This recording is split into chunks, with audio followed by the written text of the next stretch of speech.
Let's get into exercise number 1. This is something I recommend to almost every patient in my clinic that is over 50. It is the squat. Squats target the biggest muscles of our legs, our glutes, quadriceps, and hamstrings. I typically recommend 2 sets of 10 repetitions for this exercise. To make it harder, you can use a weight in your hand, like a 10 or 15 pound dumbbell. To make it easier, you can use a chair to do slow sit stands with the option of using the armrests for balance. Again, start with 2 sets of 10 and you can increase the repetitions as you get stronger. The modified crunch. Crunches are knees bent and feet flat on the floor or on your bed. Place your hands on your thighs. From here, engage your abdominal muscles by pulling your belly button down towards the ground. Imagine the muscles of the core getting slightly tighter while your low back gets flatter against the bed. If you have back pain, this slight movement of a pelvic tilt can give you relief. From here, inhale deeply, and as you exhale, lift your shoulder blades off the ground.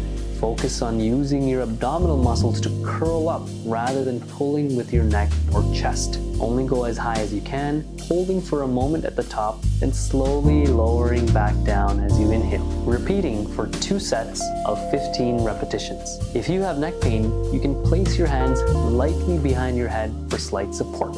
But again, do not pull with your neck. Ensure the movement is mostly coming from your core, remembering that quality is more important than quantity. Concentrate on engaging your core throughout the movement while also maintaining your breath. Now, to make this more challenging, you can either lift up higher, use a weight on your chest, or you can simply do more repetitions. For an easier version, you can perform a partial crunch, lifting just your head and shoulders slightly off the ground, maybe an inch or 2, but you should still be able to feel this in your core. Now, as with any exercise, listen to your body and progress gradually, starting slowly and increasing as you build strength and endurance. Exercise number 3 is called the reverse lunge. Other side, aiming for 1 set of 10 repetitions on each side. If you have knee or hip arthritis pain, I would suggest start with mini lunges, lowering yourself only 25% of the weight down. If you have extra mobility and strength, you can try a more challenging version, letting go of the support and using a 10-pound dumbbell in each hand for added difficulty. Again, aim for 1 set of 10 repetitions on each side and increasing the numbers and the depth of your lunge gradually as you build strength. Exercise number 4 is a modified push-up. The modified version that's easier for beginners. Placing your hands slightly wider than shoulder width apart on the floor with your knees on the ground. Keep your body in a straight line from your head all the way down to your knees. Now lower yourself towards the floor by bending your elbows, keeping your body in a straight line. Aim to go down until your chest is just above the floor. Again, there's no need to touch it.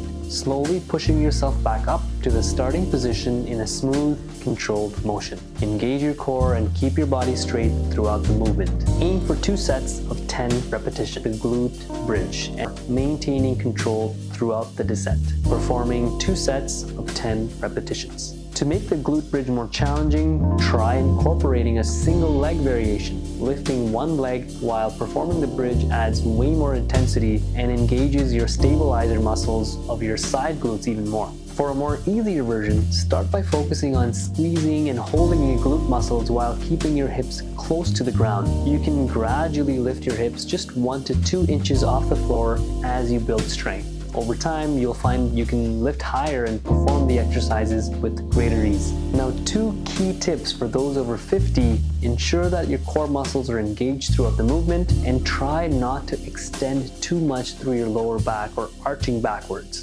Just make sure you're doing this in a smooth and controlled fashion.